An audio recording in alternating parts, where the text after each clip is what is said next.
Mais c'est Peter pour Mamboko, Belgique, tu as tiqué les autres, tu as Mbarwa. Yo moni mboka mbaba isotaka ba minéraux bilange za la raté. Côté za la raté. Ah c'est vrai. Zola ballon na raté ou ata ba manga. Nous sommes tous ces ministres qui ont géré durant 18 ans sont des voleurs. C'est les Mamadata qu'on a identifié comme voleurs du régime. Combien on a arrêté dans le régime de Kabila? On peut même commencer par lui-même Kabila. Viens Nangaï Martin Faoul Madidi.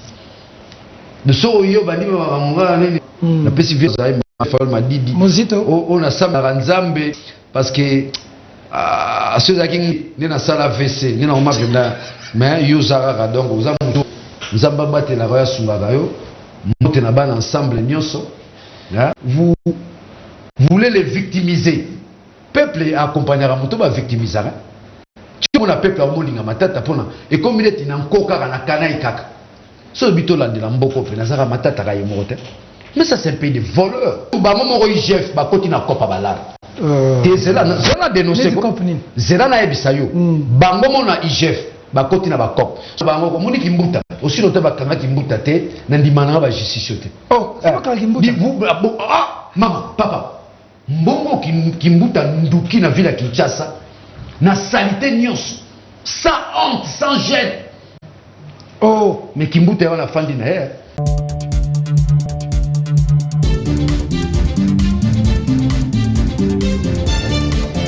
On a promis, ceux qui sont au pouvoir ont promis.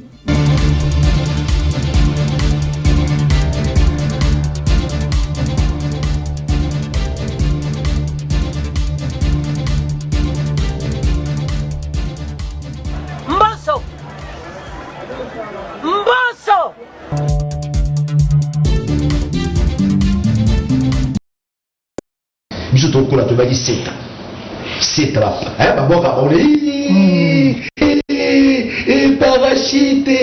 Il y avait même une danse. Grand pour Maza quinois. Il y avait même une danse à grand parachute. Benda Sira. Benda. Kamatanayo. Benda. Benda Sira.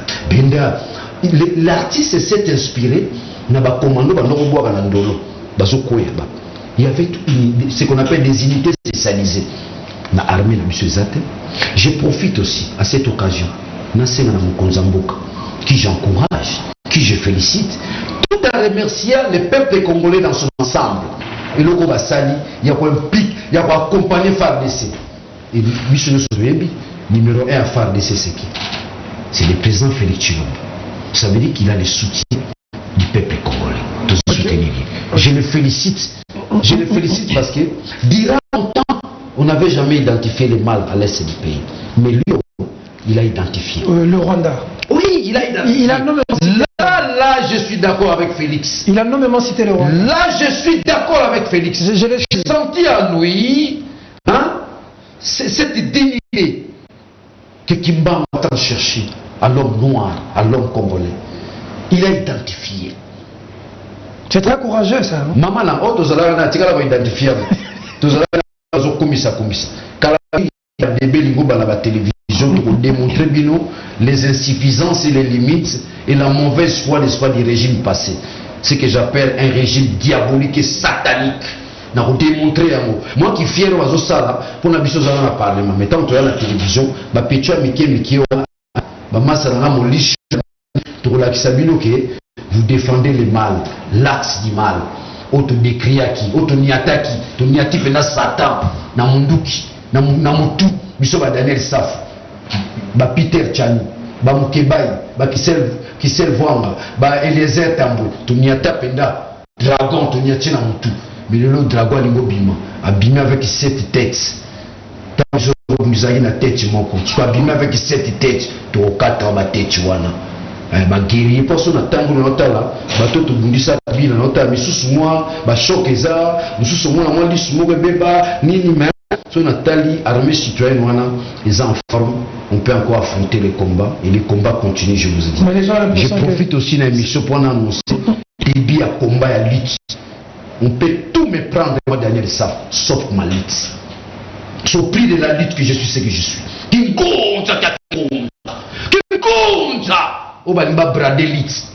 Aujourd'hui, quand vous prenez Katumbi, Kabila, c'est le bradage de la lutte.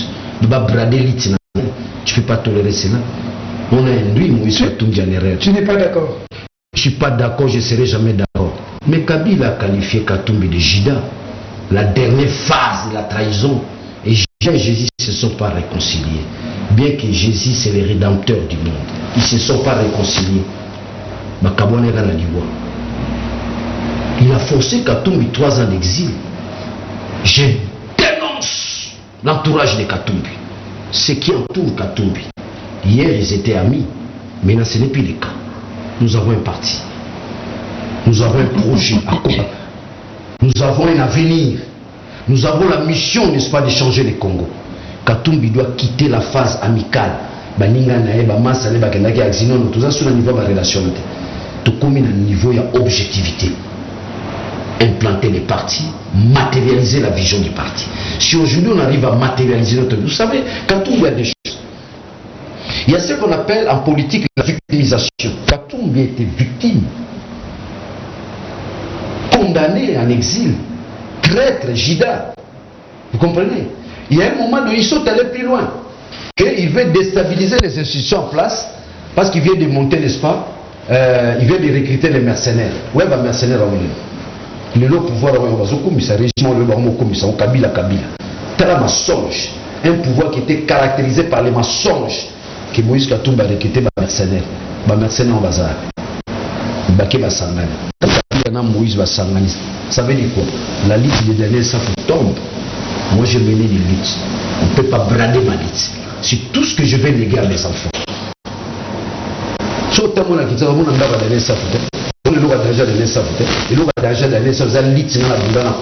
réconciliation, ça n'a rien à voir avec l'avenir politique, n'est-ce pas, l'ensemble. Tel ensemble. Nous avons là-bas, moi, entourage, il y a Moïse, ça profite à quoi? Par contre, ça nous tire vers le bas. Tala depuis Bakutara là, Sangana, Kabila là, Moïse. Tala Ora, Bissou, ça est diminué mon cœur. Bissou Soto Bunga, Soto Matisara. Il faut battre le entourage. Moïse doit sortir, n'est-ce pas, des relations amicales. Moïse soyez Daniel Safou vaut quoi dans mon parti? Tel vaut quoi? Donc, à qui n'a monté que tu es à Paris. Ah, il y a un ami nangaï intime. Il y a un frère nangaï. Cette dynamique-là relationnelle entre eux. Et vous verrez même au sein du parti. C'est une défaillance. Ça ne nous permet pas de décoller. Or, nous avons la mission de changer le Congo. C'est la mission de Moïse Katumbi. C'est une mission divine. Ce genre de problème, tu le poses au parti aussi? Pardon? Tu poses ce genre de problème au parti? Tu vous en parlez là-bas ou pas? Ce genre de problème, il faut attendre le congrès, mon frère. Je vais poser à qui? Moi, je suis un grand leader au niveau du parti. Je suis le coordinateur adjoint de la ville de Kinshasa. J'attends les congrès, au moment venu. C'est vous qui m'avez anticipé à me mettre dans votre émission. Je ne passe pas à la télé. Laissez-moi vous dire. Ce genre de problème, c'est au niveau du congrès. Les partis, ce n'est pas une affaire familiale ou amicale. Ou bakatangé. Bakuta les places Mouroboye. Ou camarades nous devons être en mesure de matérialiser les idées claires et distinctes de ce parti, la vision du parti. C'est un parti qui a une vision. Et sa vision est liée, n'est-ce pas, au décollage du Congo. Pour le moment, Bissondé, Tokobimisa Congo na libézali totongi nation, Bissondé. Bino ensemble. Bon bah sona biso bala, bon azaso. Ensemble était. Nous je bamonte. Atana Kinshasa. Bissondé. Alors so donc le bilo ba masa ba fandi te fubo ba na raïs, vous abandeko, mupati yango, muzuri sana, yoza contre. Na contre ko. So na za pour ya milite na ngaiti. Dans l'ensemble dans par rapport à la lutte. Par rapport à mon leadership que je construis au prix de la lutte. Toyola Kabila Boyo Te. Toyola Likamuni. Yo asala la saini na Congo. Mais yo tout le monde anniversaire à Jeannette. Hein? L'anniversaire à Jeannette. Mais toujours c'est mon commission. Nous comptons ça na Kabila. Quand on les arrêté. Na lobia. Nous comptons ça c'est comme Kabila. Soka yaka ba plénière peut-être nous to kutana yaka te. Fallait que tu parles de l'élève absent c'est les gebele. Le bidon ngena mimbe wa bi sénateur à vie. Biloko la to longola lobby. Au moins ma loi mo yé réviser bina biloko wana. Sénateur à vie ani bosali ni. Otongini. Le roi est ici à Kinshasa. Oui. Discours. Mais votre premier discours est roi et président. Nous sommes d'accord. Le président, quand il s'est battu, tout le monde s'en a passé, tout construire sur l'avenir. Il n'y a pas de réconciliation sans réparation. Vous êtes d'accord avec le président. Yo Bandini, royal, le bic non, passé Zalaki, tout construire. Le président par le bic, normalement Zalaki n'a passé, mais on n'a pas effacé les passés. Tout construire ensemble, tout le monde s'en a passé. Et quand on a battu bien, parce que dans le réseau, dans la réaction, ça monte. Yo Bandini. Tant on est roi aïe, c'est que Makambango moya, Makambango et comme moya.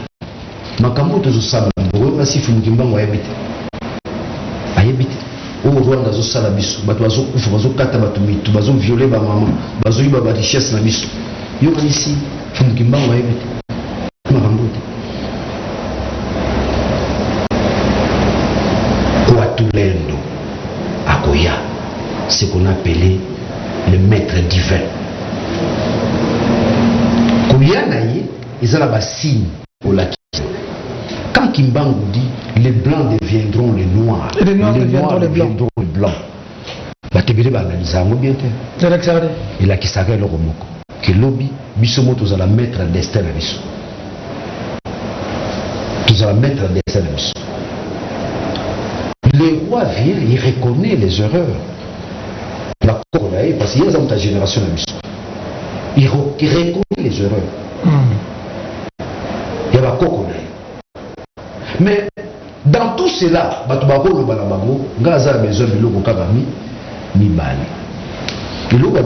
Belgique, c'est là où siège l'OTAN.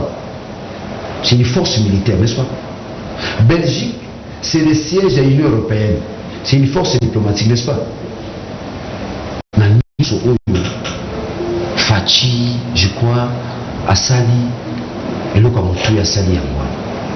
Ce qui est Belgique, il faut accompagner la logistique, la formation, le casernement. On a tout atteindre les 3 axes qui constituent une armée dissuasive. Ce qui est Belgique a été bisous. Nous devons avoir une armée nationale. Il y a un associé, Nakulutu Nangai, Mukuzamboka, Félix Antoine Tshisekedi Tshilombo, a créé une unité d'intervention rapide, programmée, basée sur Mutuna Moelo Romoga. Et l'homme Romoga la Mutuna Bango. Être prêt à mener la guerre, a créé une unité d'intervention rapide, laquelle unité sera constituée les filles et fils du pays. Ok. Et ça sera déjà le début du commencement d'une armée nationale. Oh, bino bozala tozala armée oyo mowa mutabe amgagne. Njupurupa, le but aura attaqué bino. Tu comprends? La guerre aussi la tête? Non! Guerre aussi là. On dit guerre aussi là. Guerre aussi là. Comment aussi là? Mais nous sommes déjà au début du commencement. Nous avons identifié les mal. Oui, mais après. C'est là, papa, c'est là, Bissau. Mouta Denosaka, Rwanda, zo attaqué, Bissau, c'est Mobutu. Babité Afdel. Bissau Motobia, attends, comme ta président. Attends, Bissau Moko, Malobato Lobaga. Tomi Lobaga, Lamboko, Tamosus. Pour Mobutu, bien, Tanani, a commandé président. Tout le Mobutu. Mobutu dénonce, dit, c'est les Rwandais. On ne peut pas mener une guerre sans une base aérienne. Jamais on connaît une rébellion sans la soutien d'un pays. Attendez au monde en Che Guevara. C'est les Kiba. Tu comprends bien? C'est les Kiba qui les soutiennent. Chaque fois que vous avez une rébellion, il faut vous dire, ça, je suis dans le langage militaire. Une rébellion a toujours été accompagnée d'un pays. Quand vous avez le M23, ça veut dire qu'il y a les Rwandais. Tout ça, Rwanda. Même l'Ouganda n'a commis pour on est des opérations conjointes. Même l'Ouganda nous cause du tort. Mais comment on a permis que le Rwanda et les Ougandais viennent chez nous tout ça l'opération conjointe par la mission. La réponse est simple. C'est le régime passé qui nous a amené la philosophie de la justice. Non, aujourd'hui aussi. Ah. Mais aujourd'hui, maintenant, c'est quoi? Maintenant, il y a un lobby. L'ex-secrétaire, il y a aussi un accord, on a Rwanda, on a Uganda. Il y a un lobby.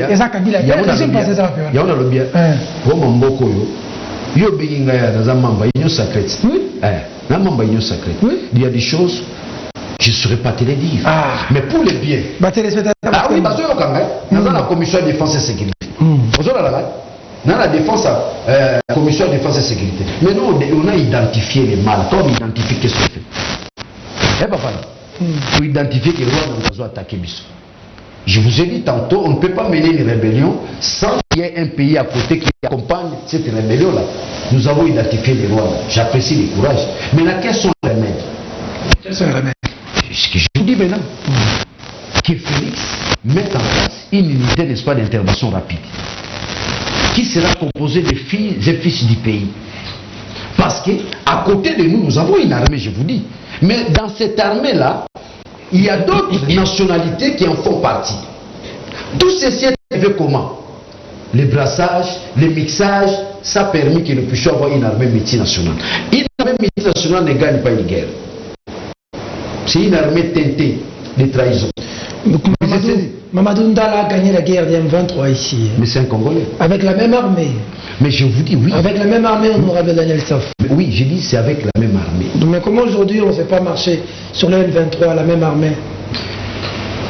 Nous disons, nous avons identifié les mal. En fait, c'est ceux qui sont aux commandes doivent décider. C'est ça le problème. Ceux qui sont aux commandes. Ils ne décident pas. Ça, c'est ça le problème.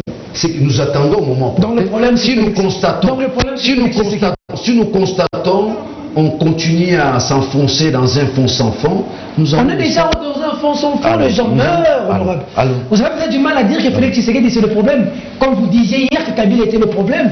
Aujourd'hui vous avez la langue lourde. Hein? Non. Avouez clairement que Félix Tshisekedi est le problème. Donc vous l'avez dit hier d'ailleurs pour Kabila. Dire qu'aujourd'hui Félix Tshisekedi est le problème, mais c'est lui le gardien des institutions. C'est lui le abat du pays. Donc, je peux ou ne pas le dire, le caractère sous-jacent est là. C'était déjà là. C'est lui le problème, c'est lui le président de la République.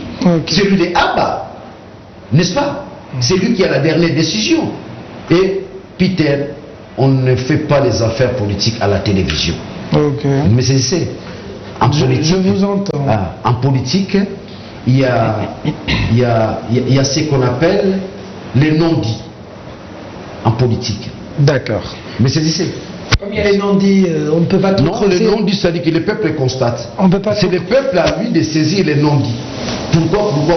Nous avons quitté le pourquoi dans ce pays. Nous sommes au niveau du comment. Le comment, c'est la technicité. Ça nécessite les moyens, de l'intelligence, la logistique, les plans. Dans ce sens-là. Donc, le Congo, nous souffrons des problèmes sérieux, la vision. Mais aujourd'hui, quand Félix nous dirige, avec quel programme? L'union sacrée, le peuple d'abord. C'est un comme un livre, mon politique au gouvernement. J'ai du mal à dégager, bien que je suis député. Mais vous avez l'union sacrée. Dit que le peuple d'abord. Ni les Sangisibino restent l'union sacrée. Son programme est. Et là, c'est l'euro Morokaka, moi la maille à Ganga. Aïe, touye. Tu comprends? Nous sommes venus les soutenir. Pour qu'il soit chef dans sa totalité. Je vous ai parlé tantôt d'entreprise, diplomatie, nanazo pekise. Après changer bateau. Mutute, yemorokaka, tuzotala, mukonzamboka, mukolomoli mo santo, et au côté la vie Daniel Safou, zo place à Tundu Liongo. Oh, yuka place à Tundu. On a place. Ni na kota kura matete na gisesu. Kota ba kota susu na kena. Tu comprends pas là? Parce que Barozala n'a tiré l'eau. Nathalie qui sont morts, Batuningaï, Natunayo, combattant qui n'a jamais. Les gens étaient très convaincus que son Kabila était honorable, comme député, Mike. En tout cas, en 5 ans, on vient. Mais les bandes d'émission, les Camerounais qui disent qu'ils ont continué. Mais c'est quoi, qu'est-ce qui se passe? On peut lui mettre millions, non, ça dit 58 millions. Ça dit que nous avons rêvé un Congo. Félix. Nous avons rêvé un Congo et ce rêve vient de quelque part. Cet homme là où il est, j'ai toujours dit ce que je suis aujourd'hui, il a contribué à 90%. Tiens, Tshisekedi. Wa Mulumba, wa Kabeya Mahatma. Mukongo Nzoko. Il nous a fait rêver le Congo. Il nous disait ceci. Daniel, un jour, le pouvoir sera dans la rue. Il doit avoir de l'intelligence pour aller prendre. Pour récupérer ces pouvoirs. Je connais la leçon.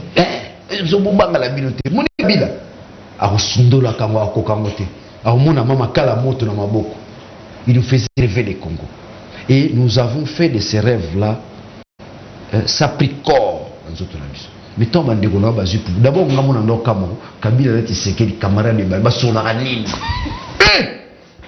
Sur la gare de Kolibana, Félix va faire Kabila. Dès que Kabila l'homme a replongé là au final, nous avons Zakara, Betarabango.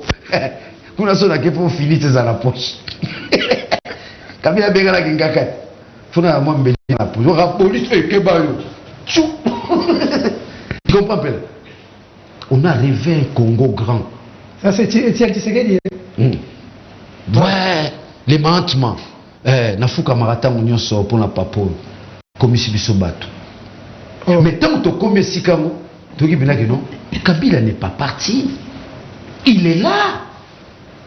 Il gère les entreprises. Il gère la diplomatie. Donc si le Kabila Zala Félix alors? Mais non, Bazala Félix c'était. C'est quoi ce c'est à Félix, il est à l'ongle la bateau, à nommé bateau. Il y en a un bichoté. Pour lui, on s'en route à Félix, on a donné sa foi. Je place à Tundu Lyon. Je place à bienvenue Liota. Mais c'est déjà 4 ans. L'année prochaine, les années électorales. Oui, mais bateau va voter à la raté. Mais comme il a posé ça, peut pas mon angana moussa. Moi, mon balio, asamaye. Mais est-ce qu'il y a une année pour la élection? Mais quand même, on m'a dit non, boyno petit. Bandomo boyno. Et tu as une année. Qui mouille le silité. Pas si à Congolais continue. Congolais baillé politicien au niveau moko.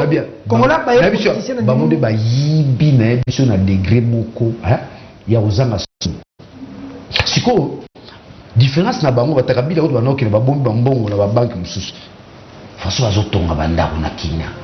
Mo mandako benda triangulaire. O tunika o kingandi. OK, bazala solité. Ba yibi na surtout ba minéré. Nous gardons encore la liste, nous attendons au moment.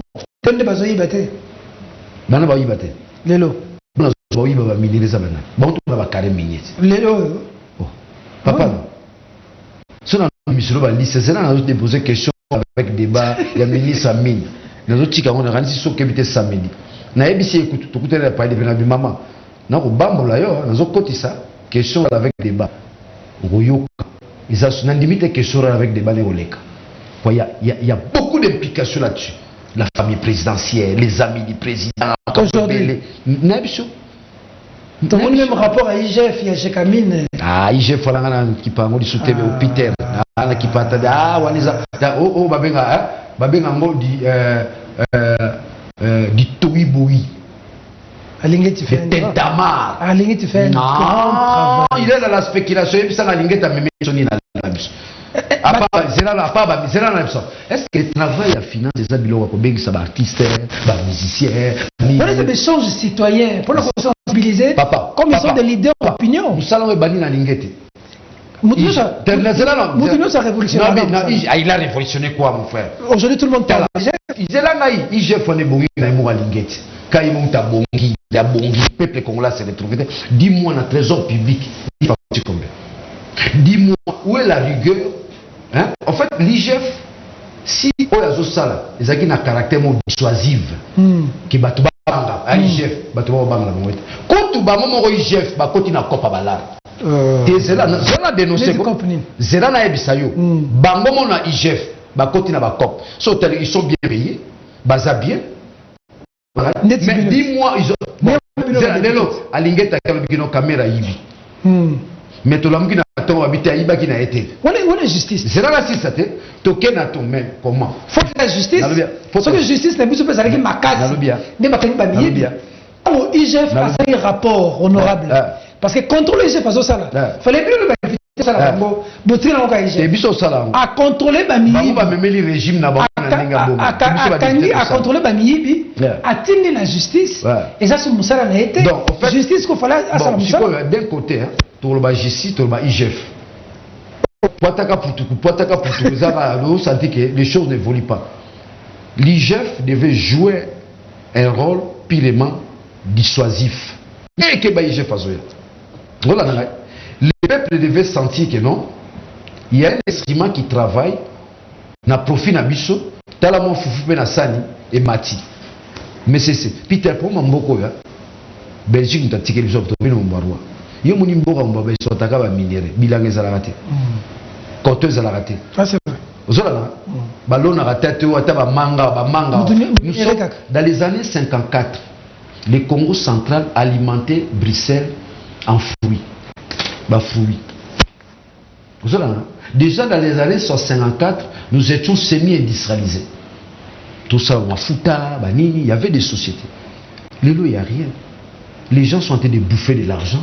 Mais vous construisez quoi? Donc, pour ma vision, il y a un moment où Moïse Katumbi. Moïse Katumbi a deux choses. Où est commissaire Moïse Katumbi?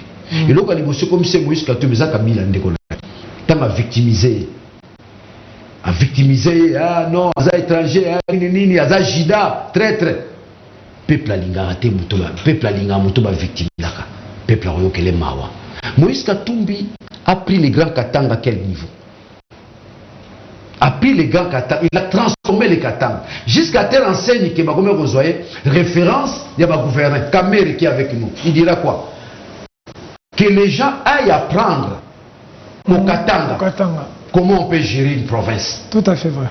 Comme c'est grand. Le peuple a remis aux zéla. Et on apprend la Kachoboué. Maintenant, ça va opération au Félé. Il y a ma colonne. Bongo. Médecin Bauti. Azasum Taba Amité. Azasum Taba Massate. Ya on a Massa Katumbi. On a pire. On a Bazawana exil. On a Bladia Ganaï. Non. Il appartient maintenant à l'intelligence congolaise. D'accord. Il appartient aux gens qui ont l'amour du pays. D'accord. Vous savez, et ça, c'est bateau, il va cop, non, faut boire Kabila, tu gagnes ni. Kabila va yokana Moïse Katumbi, tu gagnes ni. Biso ko to perdre, parti kiti moli peke kiti mwandambo. Faut to bunda to matali pekango. Et si les gens continuent à gérer Katumbi dans ce sens-là, nous aurons tout droit à l'échec. Mais il faut décrier déjà. Vous en avez l'Afrique du Sud, je ne sais pas comment vous se faire soigner. Est-ce que yo moni daniel ça va zamta kobanga mutu na vie nanga na fana linga mninga na mobali ubela malaria udaka modernité na kufa pa vanga ngana tikali. Mon grand défaut, moi je n'ai pas peur de quelqu'un. Je sais pas que je suis candidat président de la République, mais tout ça n'a pas tombé parti moi. Oh Tchalibaya. Non Tchalibaya. Oh. Tout kene na Congo. Bon non mais non Tchalibaya. Peter, je suis porteur d'une grande vision de Mboko. Na bundi bitumba na Mboko. Batu bazolinga ba bebisa bitumba na ba. Je vous dis qu'à l'alliance de la Jatumbi va faire dina Moïse Katumbi, bateau et balibali en a 3 points.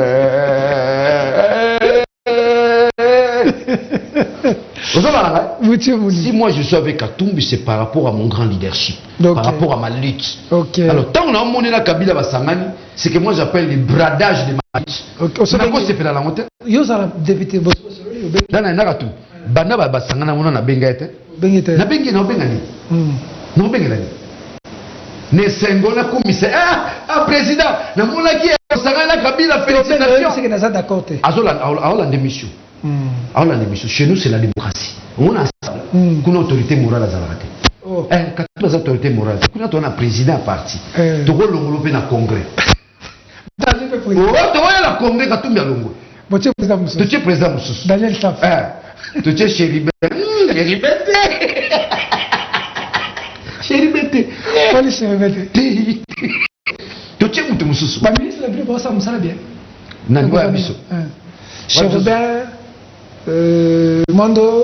Mondo una mune kala kalako po yamba pele faut banana prière Christian Mondo na mune kala Chéribé Okende Chéribé toto zala ne Lutundula pe to kutani yeba rone de ba kanela na bise na pa de vieux keba tambola na miel tira miel na poche na likazo à secouer quand même bisier batona blague bazana biswati moko benga le Daniel Safa mpatia bio za Rwandais na boyi to kondi na guerre déjà ba ko tele za bango blague te bango na système ya mpepe atona mwa honorable procès Caméré. Procès Caméré, c'est pas... On retouche, on va se décider les 16 ici, juin. Je ne me prononce pas là-dessus. Pourquoi? J'ai un point de vue qui je garde jusqu'à preuve du contraire. Dans le bon, on peut mener l'élection. C'est quoi? Ah, c'est quoi? Mundouki. Les bateaux, Django tiré premier avant campagne, tout à coup. Il y aura cette télévision sur le candidat. Caméré, il faut pas blanchir parce que le bloc, il faut ça, Bemba, Caméré, Fachi. Côté au bloc, Kabila, Katumbi, Matata, Fayulu. Peter, nous commissaire peuple congolais, il y a peu de chance. Le peuple congolais va être leader. Le peuple congolais va commissaire leader. Avantage, je suis dans les secrets d'État. Mboko mutaro bouger ça sous terre. Pour ma dernière ça faut basaler. N'était le 28 ans au Kenya Angola. Pour na ba masala na impela. Donc en Angola le 28 ans na Zongi. Beti Mali, na Beti Rissi. Ok, mon Poutine. Ok. Donc ça dit que je suis de la dynamique qui est associée à Congo. D'accord. Donc batuba mon la bango te mune bande baba. On se dit Félix Azate nam ta okoma. On n'a pas remplacé par ça. Daniel Saf, je suis ministrable. Capacité cognitive. Bloc Fachi, Bemba, Vital. Oui. Kabila, Katumbi, Peter. Président Sénat. Tena lobinga Daniel Saf, tu tino ba peto teni ngomba mibali pena to muna mamboka. Daniel Saf na baati. Olivier. Peter, bongo masana nga yata yo moza journaliste. Yo soka Daniel Saf na ba kopa sanité. Yo wala mo ba kuso. Intact o ba maboko pembe.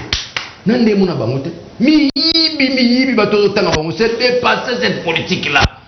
En quoi Caméré plus que moi? En quoi? Tout ça va licencier bisognos. Nga on va ça sur ici. Non tanga sur la campus bien go. On ça droit. Non ça la droit. Na passé pe dans la deuxième. En quoi Caméré likinga? Voilà, je. Ya mon comme un livre 600 pages. On va valider. Tala. Bishop doit valider. Tala c'est dépassé ba biloko wana. L'autre okena irne tokena Jean-Pierre Bemba. Ochele Belibaya. Na buki. Na kobuka ituna na buki lelo. Nani? Nga sala rébellion te. Na makila na maboko te. Na buki. Aziba voix mukie na gagner. Na peso ba mukie ba on va armer zebele. Ba armes non conventionnelles. Aujourd'hui la politique au Congo c'est des discours.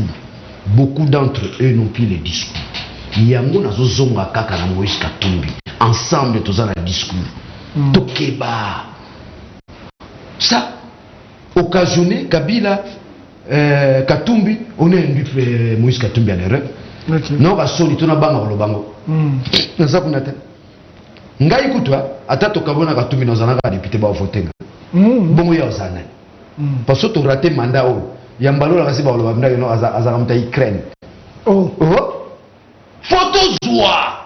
Obligé 2023. Papa na. Vous me la sommes en train de pesa moi. Na fana tana sanzi taba benga nga pour je fais 27 ans c'est des leaders. Donc pour la bilan ensemble en 2023 quand ça passe ou ça passe, ça casse. Papa. Katumbi azaba généraux combien? Daniel Saf c'est parmi les généraux ya Moïse Katumbi. Oso na fongoli front ngako, na fongoli front. Ils bo mo na biloko bo sa tena ba Rwanda. Donc la mouina ton tinga na kigali na mais la café na lipa. Bino pena faire na fatina 2023 bino boko. To beta bon. Ta senia la constitutionnelle na tout. Na tio kama to ko beta bon na ko isa constitutionnel. Daniel Saf. Je fais tomber la cour constitutionnelle au vieux yeux tout. Moïse Katumbi na Félix Tshisekedi en 2023. Congolais pour nani? Ensemble c'est une machine de guerre. Congolais pour nani? Apona Katumbi. Nani? To l'akseka masango. To l'akseka congolais masango ta masango so sala la katanga déjà. Botala ba poisson biso sala déjà awala na kashobu. Moi biso là, to la kisi film botala ndeto Gérard Katanga. Tana la ki gouverneur. Botala Mazembe. Moi biso to la botala. Botala sala ki na opposition. Combien Katumbi a contribué pour l'opposition à ceux qui ne liboso. Et si to gagner.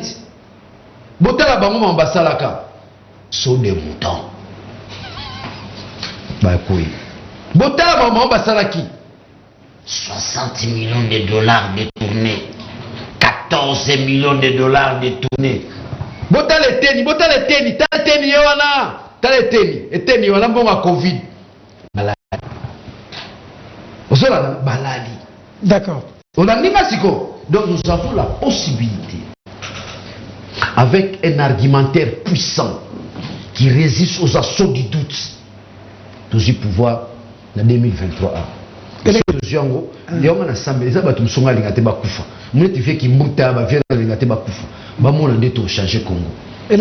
2023. Obligé.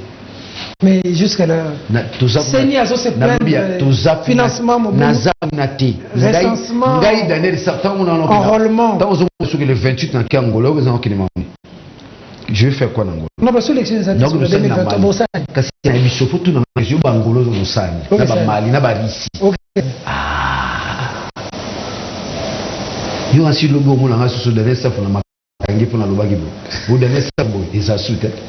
C'est-à-dire qu'en 2023, s'il y a pas d'élection, peuple congolais a nani. Dikole fongoma mabele baluka. S'il n'y a pas d'élection en 2023, comment allons-nous faire pour obtenir des retours à l'ordre constitutionnel?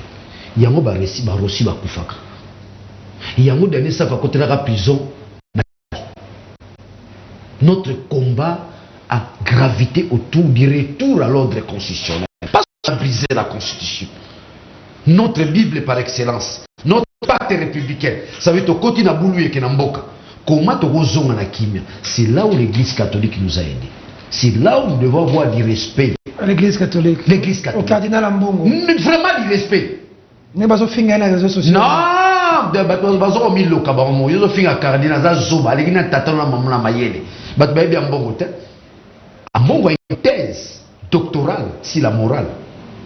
Il travaille dans ça là aussi quoi. Ce travail il y a mémoire. C'est juste la dictature en place. Comment il fallait déboulonner la dictature en place et tout en état mongal. Et il combattait Mobutu. Bah tu vois bien Ambongo te. Ambongo azaba cardinal to yoka kuno te azala bana 5, bana 6. Ambongo c'est un don de Dieu. C'est un don de Dieu. Ambongo c'est pourquoi nous avons tout un collectif. On a dirigé ne touche pas mon cardinal. C'est tout un collectif. On a vu, ne touche pas, mais tant que tu es sur le deuxième tour, il y a un moment où tu fais ça paradigme en place, il y a tout un collectif. Ne touche pas mon cardinal. Okay. Nous les protégeons d'une manière. Te protéger est baraté. Ton cardinal a bimi, tu peux sur la raille, tout. Peuple souverain. Au lit, la réappropriation de la nation. D'accord. Matata, procès le 13. Comment tu trouves le procès Matata? Nous devons revoir certaines dispositions de nos textes. Ailleurs, si vous avez agé et qu'on constate qu'il y a des failles et des infirmités, des incohérences, la justice peut vous poursuivre. Mais chez nous, les textes, les gens ont fait des textes pour se protéger. Kabila te poursuivre. Les textes ne nous permettent pas. À la longue, c'est pourquoi nous disons il faut qu'il y ait des réformes. Qu'est-ce que tu penses d'abord de l'interpellation de Matata? Là, il est convoqué le 13, il faut s'ambisser. Est-ce juridiquement possible? Non, ça veut dire que c'est du méli-mélo dans la justice. Tantôt, c'est la justice qui trouve qu'on ne peut pas les juger. Et tantôt, c'est la même justice qui les convoque. On ne sait plus comprendre. Ça ne frise pas du sérieux. Ça devient un acharnement. Il n'y a pas un caractère objectif. Mais il doit quand même rendre compte. Je dis, il n'y a pas un caractère objectif. S'il y avait un caractère objectif, à la première invitation, on aurait déjà tablé sur Matata. Lorsque la même justice se prononce, et la même justice fait encore les contours, ça devient dangereux. Je crois que la justice, c'est l'objectivité. Le droit, c'est le droit. Le droit, on n'en mélange pas. Le droit, on n'utilise pas le droit pour faire quelque... Le droit, c'est le fondement même d'un État. Le droit, c'est l'état des droits. Là où il y a les droits, il y a les règles.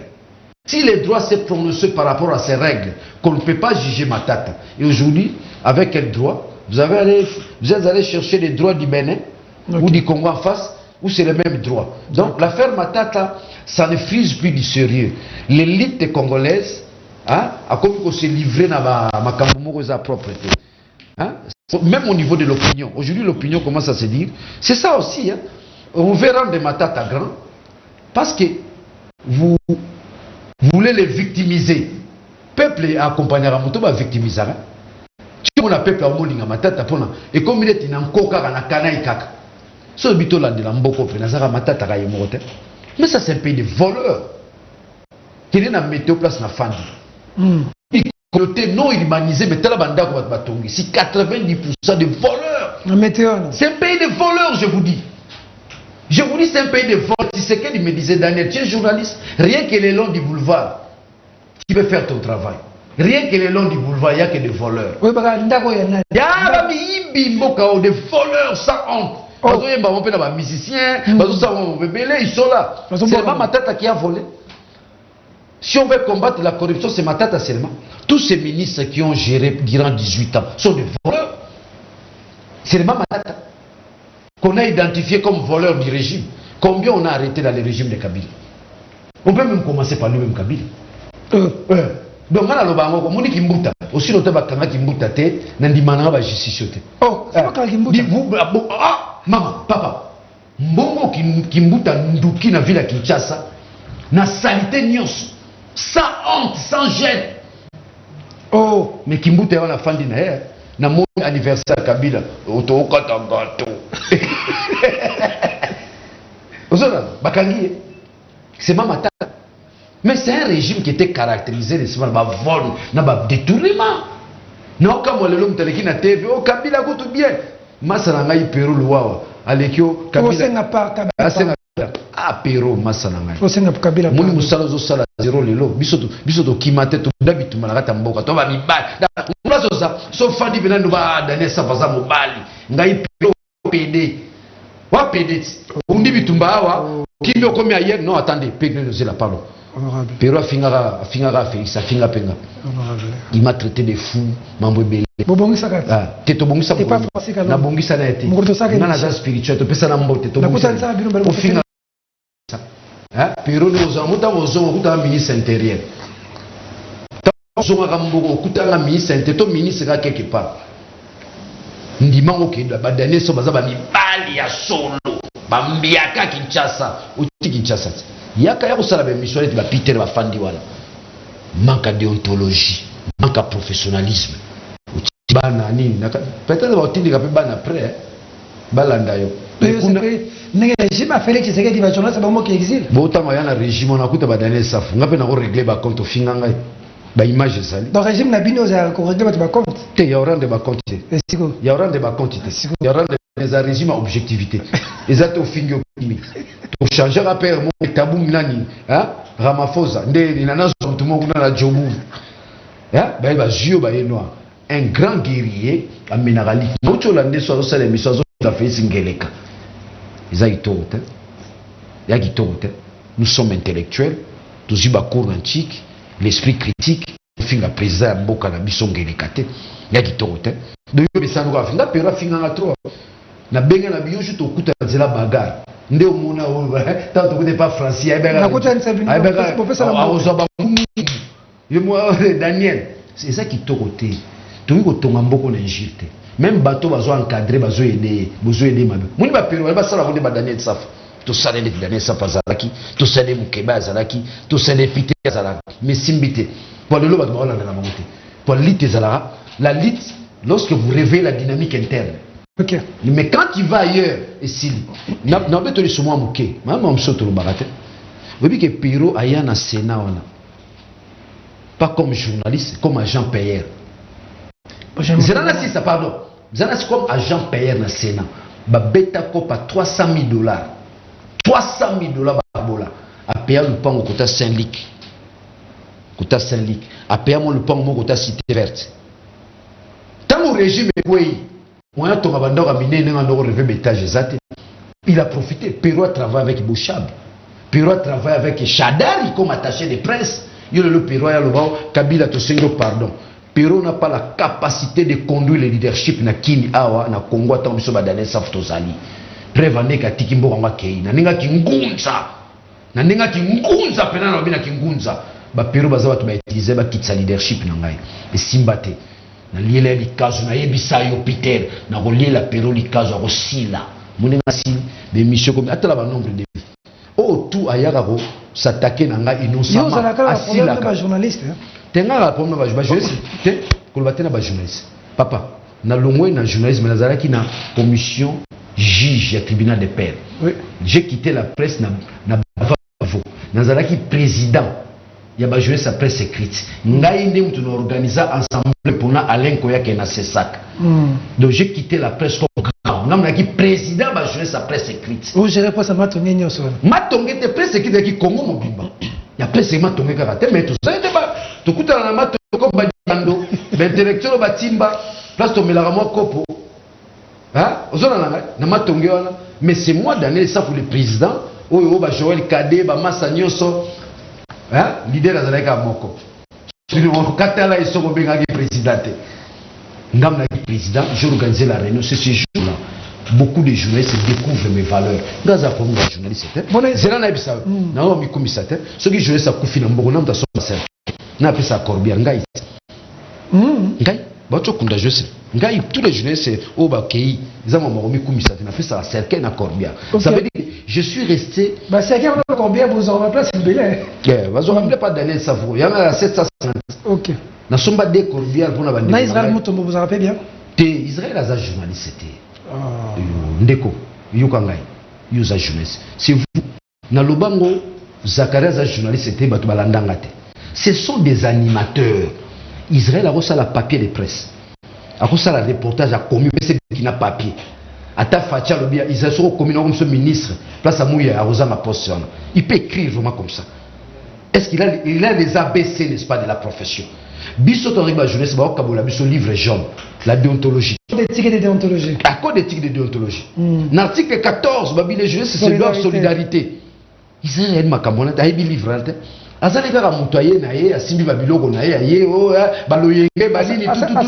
Asimbi babiloko na ye. Bilon. Basi pas moi si babiloko te. Bilon. Et ça là ba 2 ans 7 mois 3 ans mutasime. Ah honorable. Israël moi raison. Israël quand même. Israël quand même a aggravé les échecs à Outina Sabati. À Salik Kombo. Honorable. Peter, notre échelon est aggravé. Nous ajouter. C'est bien aggravé l'échelon. C'est-à-dire qu'à Outina Koye Banate, qui a comme place à ça, quand même faut reconnaître que c'est un brave. Peter, l'échelon est lié à l'intelligence, rédaction. Ba papier zo komo tango. Quand ça appelle mission ba ba c'est peli ça ba te belé. Ça fait que ça maïli. Peter. Ozo kitsanga bopwa ni. Ah non, ça débat spécialiste à ma question. Il n'a pas de niveau. Non, journaliste, tout c'est tardé sérieux. Il n'est pas journaliste. Un article de presse a combien de parties? Un article de presse a combien de parties? Zoabi qui est ainsi tombe à l'assiette. Comment? Tu comprends? Nous sommes arrivés dans un pays où on veut museler la corporation. Peter, pour que nous puissions avoir la démocratie, il faut la presse. Sans la presse, on n'aura pas de démocratie. C'est pourquoi ailleurs, la presse est subventionnée. Chez nous, c'est que j'attendais de Mouyaya. Je n'ai pas besoin de critiquer mon frère. Surtout que, petit Nanga Bandal. Tu comprends? Attends, je reviens. Excellence. Ce secteur-là nécessite la publicité. Les jeunesses vivent de la publicité. Et aujourd'hui, nous, les jeunesses vivent à la main tendue. C'est l'État qui doit organiser la presse avec quoi comme résultat? Obtenir la démocratie. C'est la première intervention à l'Assemblée nationale. Nous devons aider notre presse dans l'idéal d'obtenir la démocratie. Sans la presse, on n'aura pas la démocratie dans ce pays. Et une presse de qualité. Une presse de qualité. Il y a un film gâté. Il y a un film gâté. Il y a la télévision. Israël Moutombo. Abikabi Lazanier. Et c'est normal. En quoi tu es journaliste? Quand tu as du mal à placer les concepts. Donc tu n'as pas eu les cours de l'épistémologie. Tu n'as pas eu les cours de la déontologie. Tu n'as pas eu les cours de l'herméneutique. Tu n'as pas eu ces cours-là. Tu n'as pas aussi eu les cours de la grammaire. Oh. Oui, journaliste, il faut la grammaire. Mais ma mutation, phrasologie, concordance des temps. Mais tu en as eu, ma campagne. Après ça, la papier, tu as tangi papier dans ton journal. Tu comprends, Péla? On a détruit la presse en acceptant les intrigues, les moutons noirs. Presse, c'est ça qui ngangate. Presse, c'est ça musique qui yo mona mutaki na te babi ah soutien na ngaso tamboli eti eketi na nganda diamba écoute député père bifalo to yebaka biso bakino azoke na banganda diamba azo changer bato tabomi batakinga bazwezwe eza bato père bifalo azui bango na banganda diamba tango basali minzoto wela achabongoli bango dans ce moment oza ganeton allez c'est bon voilà ba Israël bazalaki te bana mboka ozola na ngai ngana sali ba débat Peter biso to sali ba débat na ba télévision na ba Jean Madika samba ya français mukolo mote boko benga pe Israël yaka ba débat bino ko sala na français il faut avoir les codes, il faut avoir les langages journalistiques. Le verbe échelonné. Échelonné. Qui te commande à niveau Willy Kalenga et Bazalaki. Tu commandes Chantal Kanim. Mais on a travaillé dans la rédaction. On a comme un papier, directeur de la publication dit oh papier. Mais ça c'est quoi? Kofi Olomide vient d'arracher 4 trophées. Nassim Bibiki. Mais rédacteur dans un chef a dit petit va comme français boueté. Longo la place on a barré quadracoraman au lieu que français place c'est comme nous voyons la rédaction petit on a fait la rédaction boy vous savez nous on a bino au sango au finga rabatu au finga rabat député mukolo ko tanga kombo ya député ya kutaka na nganda zo mena diamba mukolo na koyeba ba député ba sakana na bango te zakara sengi pardon pour na biso ba député yo mona wandi ele wala boka yo muto ba voter na bato yo le karana te vo finga afinga kanenga na kiparate yo monte afinga même ibuya il buya ke azali kolongabe comment refinga na mamuni Israël aza cirque a aussi sa vie na mission ni balé maboko ni balé makolo ni balé na na yebi lobby afinga buya kazali afinga ki buya pena za paralytique mission moi je suis lui tala na niveau est-ce que biso ba journaliste presque ozalaki oto ya kokuta ba Willy Kalengai balakisa biso makambo po finga kofunda muninga na tribunal non la corporation zo kena kokufa so bofongo ni matindi quand tu es un problème avec ton frère journaliste il y a un tribunal de pair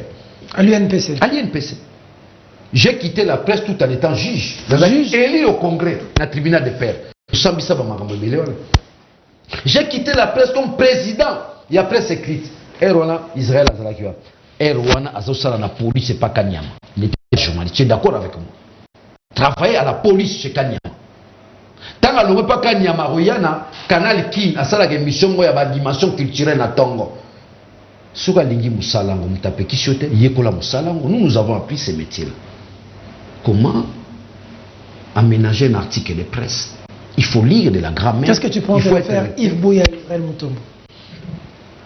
Yves Bouya il est de notre école. Il est de l'école de Mukeba et l'école de Safou. Il a retiré. L'école de Bienvenue. Non. Il a développé en lui les goûts de la lutte. Il en a les germes. Et c'est un jeune frère. Ceux qui t'ont encadré, il faut bénéficier. Il faut bénéficier. Il a la vocation, il a les talents. Vous sentez en lui l'engouement de faire quelque chose. C'est une école, l'école du combat. C'est que nous avons appelé s'engager. Israël azalaki lelo na komoyo kaena otele na vidéo moko wana baza tozala muninga na école primaire na humanité to na université tanga na yo to fana no quartier moko to kanika kana nzela ni longo moko kangama na nzo na muninga na otele yote. C'est pas un journaliste. C'est que je conseille à Israël soka luli musala yango aya to tangisa atanga kelasi barola ki setala le lenge. Le journalisme c'est une vie. Un journaliste c'est un gentleman. Un gentleman. Un métier noble. Bah, les plus beaux métiers du monde. Tu comprends? Les plus beaux métiers. Israël, j'ai le pouvoir. Ça député. À part ça. Non, chrétien. Qui est objectif. Dans l'ordre épistémologique. Je suis resté dans le contexte scientifique. Et puis, il y a un français. Il y a la terre, Peter. Il y a un français. Il y a un Zakari Keba. Il y a maintenant la bimina français. Donc, je crois que à un certain degré, tous les babikolo na bisuya, tous les tribunal de père, soka lingi musalango amikisi. Bo bazo ke langa zuwa na nozu na hote. Na nozu na hote. Soto kainga miso na mbina tongo to mono senga lipa. Na nozu. Ba o tozo na oyo tumbidi kwanga. Ozala tumbidi kwanga. Mais ozo apeno komi mutu mbongo na tozute. Nzeleza na mulai. Nous avons des grands dans ces pays. Les lots au monde, c'est la transport. nga na kuta na ba via la ba député ba ministre alors yoka ka molo ke ba chaîne on peut comme na belé ba na bino pe sous-souté combien belé tout ça Peter c'est quoi nous avons des grands médias aussi longtemps nous n'aurons pas de grands médias combat la démocratie mais non on a des temps de chaîne sans contenu et qu'est-ce qu'on enseigne le philosophe a dit si l'homme fait le mal parce qu'il ne connaît pas le bien mais le jour qu'il le fera nécessairement Socrate devons enseigner le bien à nos enfants et la télé c'est le moyen par lequel qu'on peut enseigner le bien à nos enfants. C'est la seule école qui reste. Pour que ces enfants-là fassent du bien. Alors, merci beaucoup. Donc, Ndegonanga Israël, place à Zola Nangaï, Zana Limemia. Kozonga ite, o le garanate, o finga rambetla, o sila papa Nangaï. O babusanga ba sila, o sila, babundana mtamayelete. Talanga nazo bimsa livre à 600 pages. So ba ebisi yo komo, ata 2 pages au kokate. Parce que je me suis dit, dans la télévision, dans la radio, nga qui journée sa presse écrite ya okomo ba mo bosa ngana yeba na mboko kokuma le point ça tant au journal nga le point ça qui pecho na zayo asagite arrogance oye nango ni tu as fait 2 ans 6 mois ya bato bazolanda li susute pour la au memi ko finga au yo journaliste na TV o lobaki sutani nange tambole o saka na sutani même lamba il y a bientôt là nous catholiques Naboye ya papa ne papa zoya yo basi biso to rondima biso to fani papa papa to na mbongwa c'est un prêtre celui-là non il est pris chez Barouti papa partout là na TV vous ne na batongo mo ba tebo bon sortons la politique sur papa zo landamo c'est-à-dire il est de quelle paroisse ambo en non c'est seulement un jeune homme là qui s'est fait passer pour un prêtre parce qu'en tant que député na biso aux députés mais un journaliste à vie. Biso je suis pas journaliste. C'est pour Israël ça journaliste était nataka na biso nyos. Est-ce que yoko peut s'autorité tous ensemble? Té si ko conseil au 5 ça biso nyos. Mais souci yango wana me flimemia. Ngai ne natana ki journaliste so o kalinga ya lobi na oyokai. O bienvenue ba komanya lobi na oyokai. Ozola to ki na ba mikolo na biso. Tango likambo za ba robenga biso. Mais so yo moni au comité. Non au comité. Tu comprends pas la main? Bo petisaye langage peut-être qu'on a été au Kabila zanien mais ni mon nien wana ça ne relève pas de la déontologie ce sont pas des choses qu'il faut dire dans la kenda na peso exemple mo na ke et pas Jimmy Mukende bazo koma mwana mo akufaki camion bloko ezo zonga tuti mwana siko fallait ba lobango o camion ya niai oni nabi mwana azalaki na zongo edene Mutuka, il y a des termes appropriés qu'il faut habiller. Il s'agit, n'est-ce pas, de communiquer à une masse populaire. Parce que la picture, maman va bien monter. Prends ton temps, on t'apprend les ABC. On t'apprend la philosophie du langage, comment tu peux communiquer, beaucoup de choses. Alors communiquer ça déjà dans la zana, déjà il y a une forte pression pour la libération de Bouya. Je conclue par là. Bisso be ba gonena entre le belo côté. Pas à moi bisso. Biso ba Congo bane Congo bozalaka na lobby aza mwana na biso na tolobi lokote nous observons na nous tolobi lokote mais je vous dis tant on a bengi vieux mon enseigne pour la likamba vieux singa je suis au courant Daniel zola na tolobi lokote mais surtout moni une semaine 2 semaines nous les Congo nous allons nous prononcer par rapport à la prison. Après, au tribalisme et tribalisme. Nous les négos. Au Bakangiwa, dans la prison, injustement, moi, n'est tout. Babo na biso ba yuma tête. Na gestion mboko mo na bazo nommé batu biso na marabisote. Na maramino sa mboko biso ba sala biso. To comment être ba yuma moko boy. Mais pecho Bakangiwa na za mo na biso. Ye Israël mutombo. So azo mo na biso ba yuma, so ako retirer plainte. Qu'il a retiré cette plainte là. Muninga na zonga na ko prisonniers esika malamu te. Na yoke pas tout tantolo, ote na retirer plainte demandant à la justice ba mamusu tokeba. To ko to na inane. 2023 to que na ndenge wa calme. OK. Alors, surtout dans la province, nous avons la réconciliation, nous aussi au Congo central, na Kinshasa, tu as besoin de la Kimia. À quel niveau retirer plainte? Soit retirer plainte, il va se passer des choses d'ici là. Des choses terribles. Je lis ça à la télé. Je prends le monde en témoin. Je prends tous les Quinois en témoin. Israël mutomogino retiré Yves Bouya. Sinon biso bakolo mwana to yuto se prononce. Après boganga tribalisme. C'est un Congo que tu as fait. Azande kono ande bino bo vivre soki ndegeni.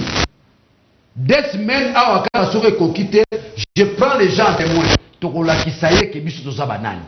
To fonctionnera ndegeni. Attirer plainte nae. Maintenant là, on peut se retrouver en famille. Ngaza batu basala mabe na réconcilier nae. Israël azam de konangai parce qu'il se retrouve dans la corporation. Donc azam membre de la famille d'angai.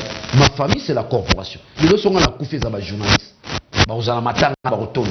Donc Israël, parce qu'il faut vivre dans la famille, mais il faut vivre dans le principe. Tu ne peux pas commencer à s'attaquer aux gens. Les gens savent, place où vous êtes infirmiers, vous êtes laborataires, hein?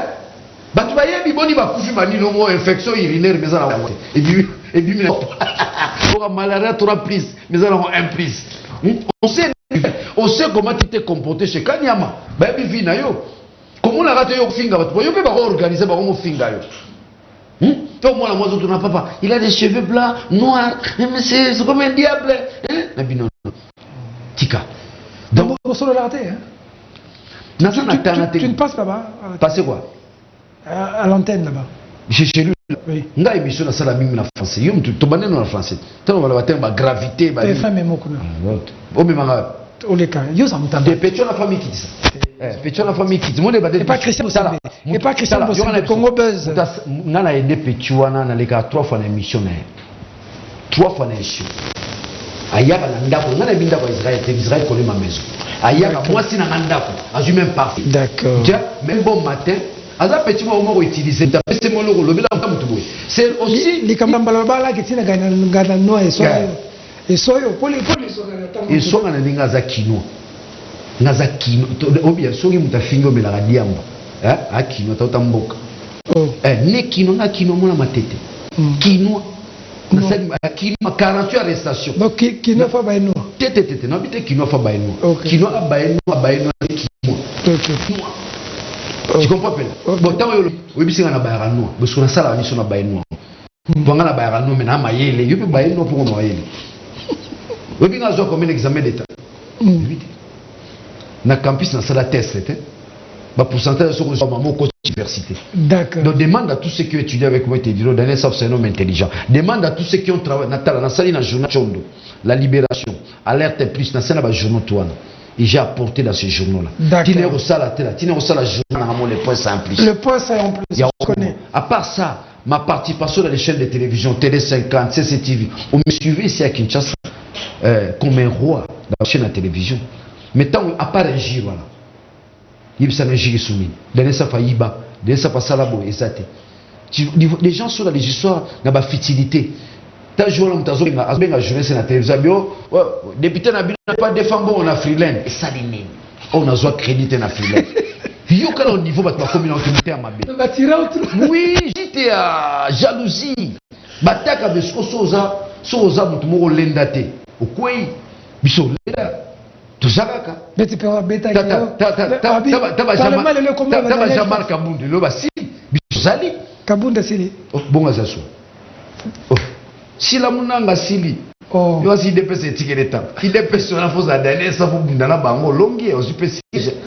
Asili. Emo beya. Procès. Muni ba beya moko kolobela wa mnango zo soara na yim tando kanga biso. Yim tando kanga biso. So ba kangi le mal. C'est pourquoi place nous so sala musala sala ona nzambe na bolingo. Lobito beya walati. Non, mon atie cachiné, a joué la même chose à micro, papa, c'est Kangio. Autour ça, c'est ma fantaisie.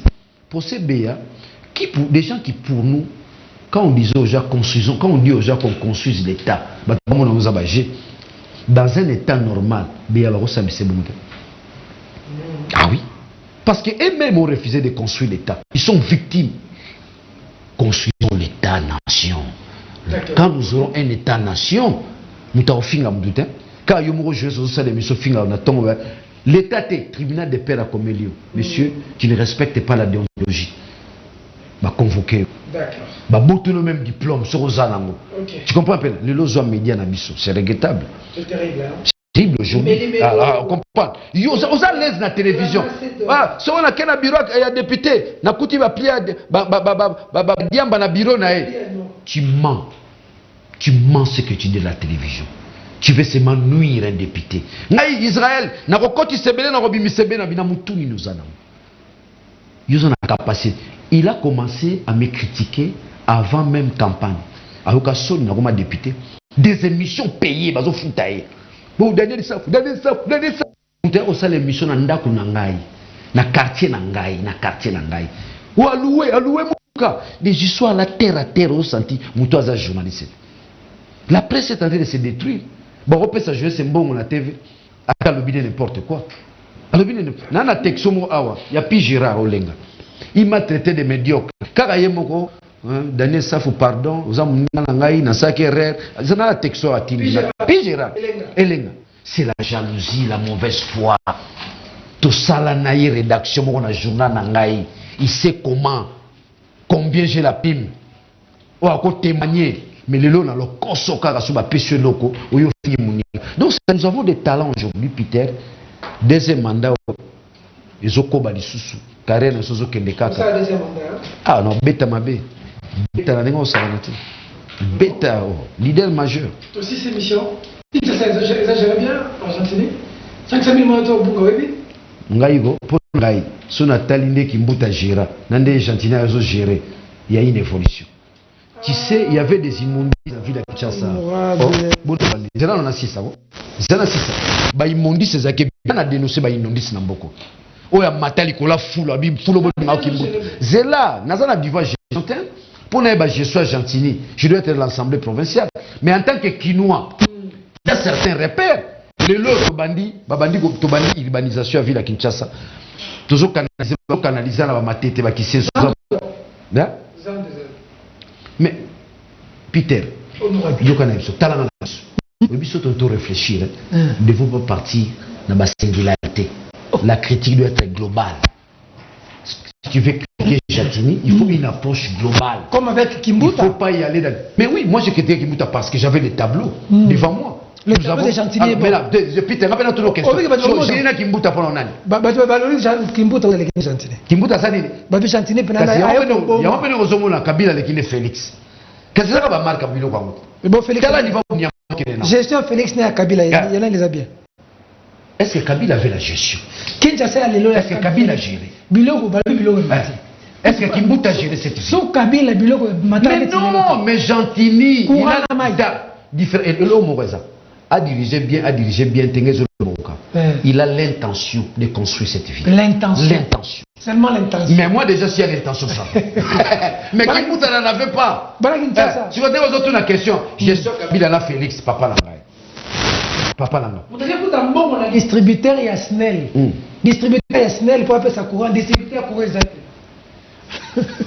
tu vois le matériel moi voilà via Tunduli au spécial Snell gentil. Non, vous avez pas un bon distributeur. Mais voilà vraiment. Bah ça va préparer. On les a embassinés. Ah, distributeur, place vous avez la courant. Tala, on dit que gentil là. Non. Gentil, Kinouet. Ah. Gestion à Kinshasa mo. Monika mboga wa créativité da bino tibo wa zandu bo kanela pour les zandu on pense ça là. Mais Moninga dans Argentine, mon combat c'est quoi? D'accord. Que les Quinois dirigent la ville de Kinshasa. Merci. Ils ont raté mutumoboé à outane soma non à ba comme c'est à Outiyumbi. Ngapo te Argentine Outiyumbi te Argentine à mona ça. Quinois ne tinga dikando. Dikando. Gestion na ina yito ebito to. Les Carabien maramwana yete. Honorable. De l'homme d'interpeller. Ce sont des crimes. Et ça va crime et ça va. 500 000 au Bunga.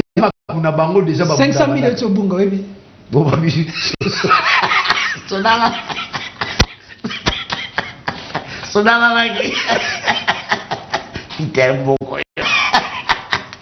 c'est un problème.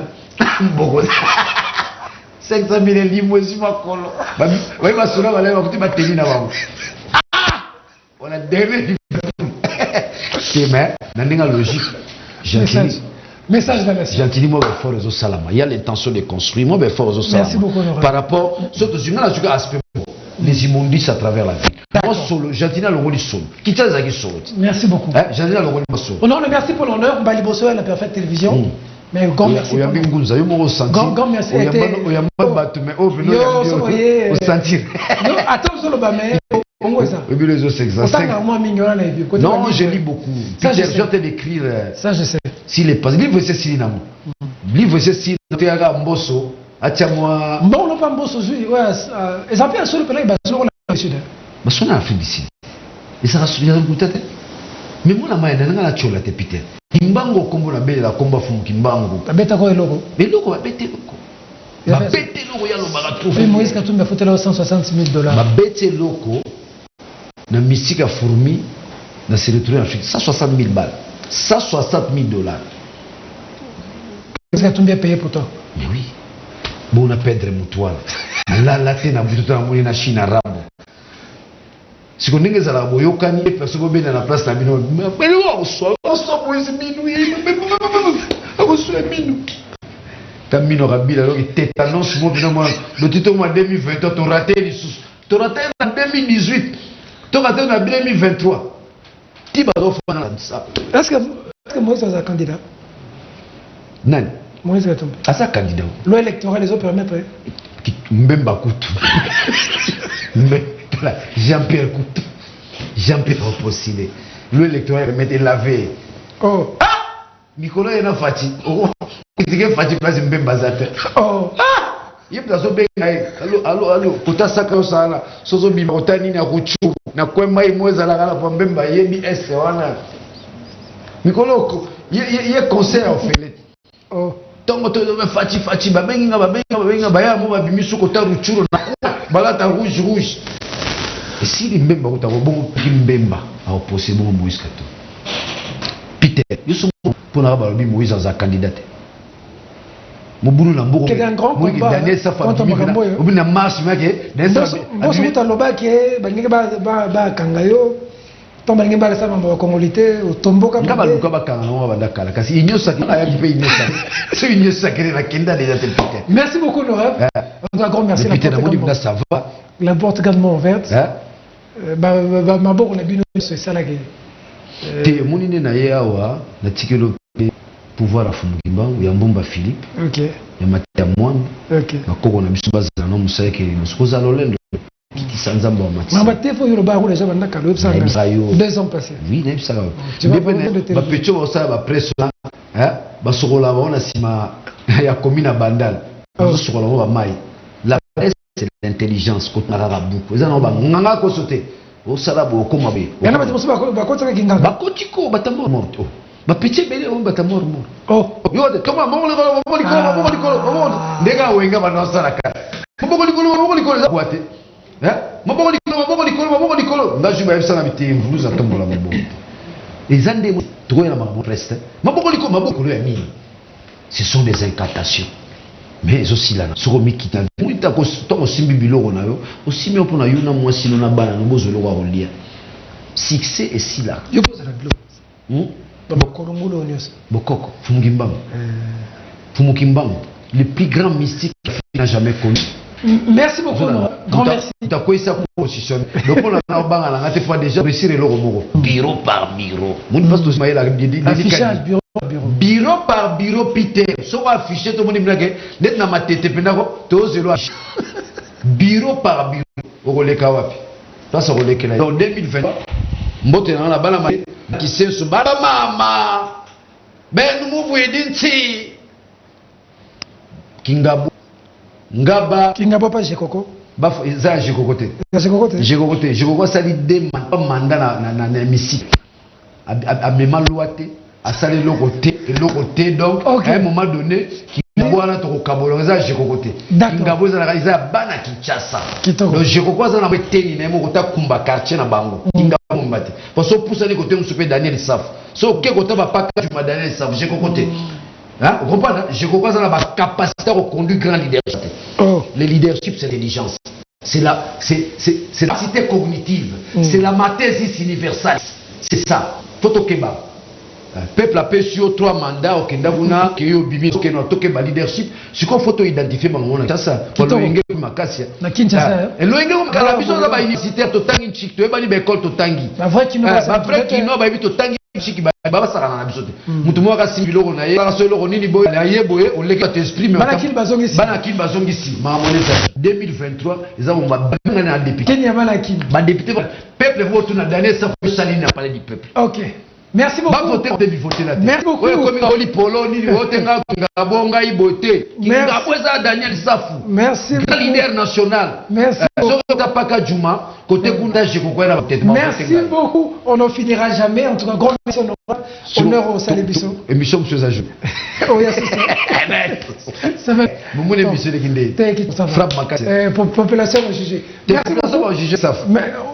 Les leaders présents, vous comprenez qu'il a toujours envie de parler, mais le journal d'ailleurs qui a été décalé, ça doit passer tout à l'heure. Mais Balaki, il place tout Bozali, Bala Moamba, Congolais, Boebi Jinabiso, la réappropriation de la nation. Tu continues à faire voilà. Na pesimbo.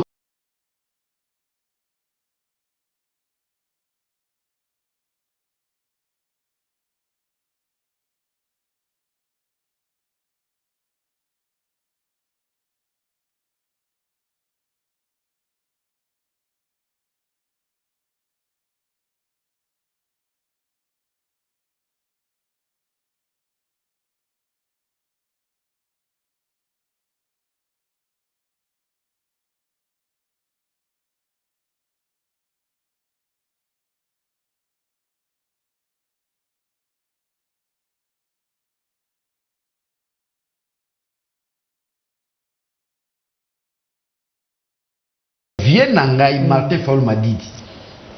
De so yo bandi ba mungala nini. Na pesi vient Faul Madidi. Mozito. On a sama Nzambe parce que à ceux qui ni na sala VC, ni na oma benda mais yo zara donc za muto nzamba bate la roya sungaka yo. Mbote na bana ensemble nyonso. Na pesi mbote na président na ngai. Na bana ensemble nyonso. Mbote na ope Peter l'école des martyrs. Merci beaucoup. Yves Bouya Zala calme aux Obima. Itimatu meza 2 semaines. Après 2 semaines, Obimité, Yves Bouya, Bangunza va au téléma. Merci beaucoup à toutes les personnes. À la régie ici, merci beaucoup. Merci à l'honorable Daniel Safou. Et merci à vos fidèles téléspectateurs.